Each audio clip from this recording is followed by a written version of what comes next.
नेपाल देश में शिवपुरी नामक नगर में यशकेतु नाम का राजा राज करता था। उसके चंद्रप्रभा नाम की रानी और शशि प्रभा नाम की कन्या थी।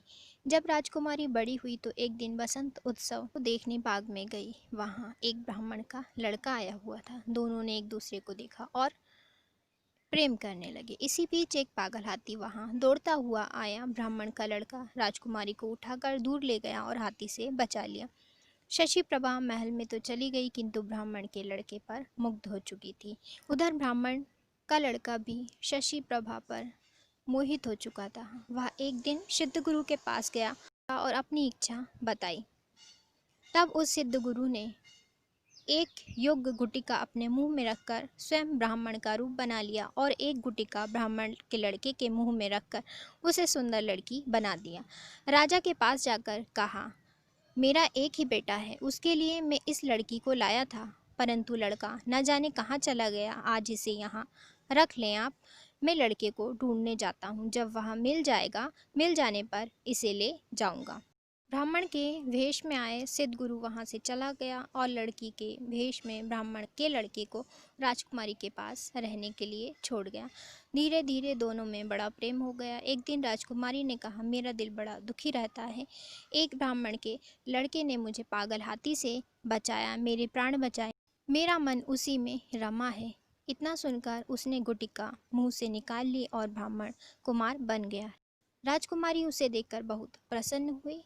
तब से वह रोज रात को गुटिका निकालकर लड़का बन जाता और दिन में लड़की बना रहता। दोनों ने चुपचाप विवाह कर लिया। कुछ दिन बाद राजा के साले की कन्या मृगांक दत्ता का विवाह दीवान के बेटे के साथ होना तय हुआ। राजकुमारी अपने कन्या रूपधार ब्राह्मण कुमार के साथ वहां गई। संयोग से दीवान का पुत्र उस बनावटी कन्या पर रीझ गया। विवाह होने पर वह मृगांक दत्ता को घर तो ले आया, किंतु उसका हृदय उस कन्या के लिए व्याकुल रहने लगा। उसकी यह दशा देखकर दीवान बहुत हैरान हुआ। उसने राजा को समाचार भेजा। राजा आया। उसके सामने सवाल था कि धरोहर के रूप में रखी हुई कन्या को वह कैसे दे दे।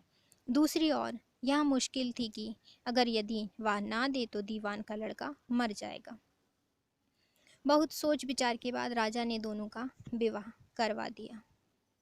बनावटी कन्या ने यह शर्त रखी कि चूंकि वह दूसरे के लिए लाई गई थी, इसलिए उसका यह पति यदि 6 महीने तक तीर्थ यात्रा करेगा तब वह उससे बात करेगी।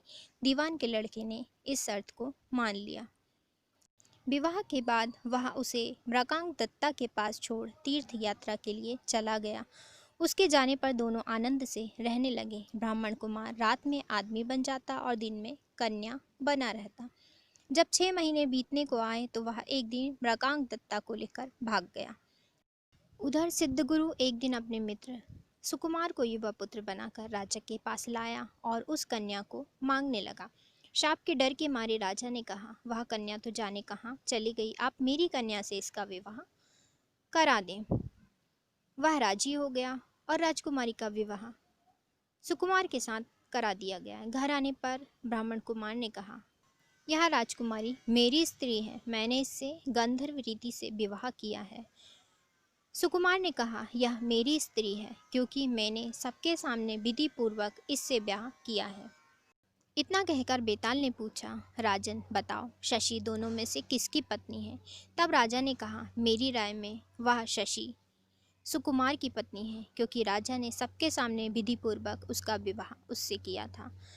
ब्राह्मण कुमार ने तो चोरी से ब्याह किया था। चोरी की चीज़ पर चोर का अधिकार नहीं होता। इतना सुनने के बाद बेताल वहाँ से गायब हो गया और राजा को जाकर फिर उसे लाना पड़ा। रास्ते में बेताल ने फिर एक और कहानी सुनाई।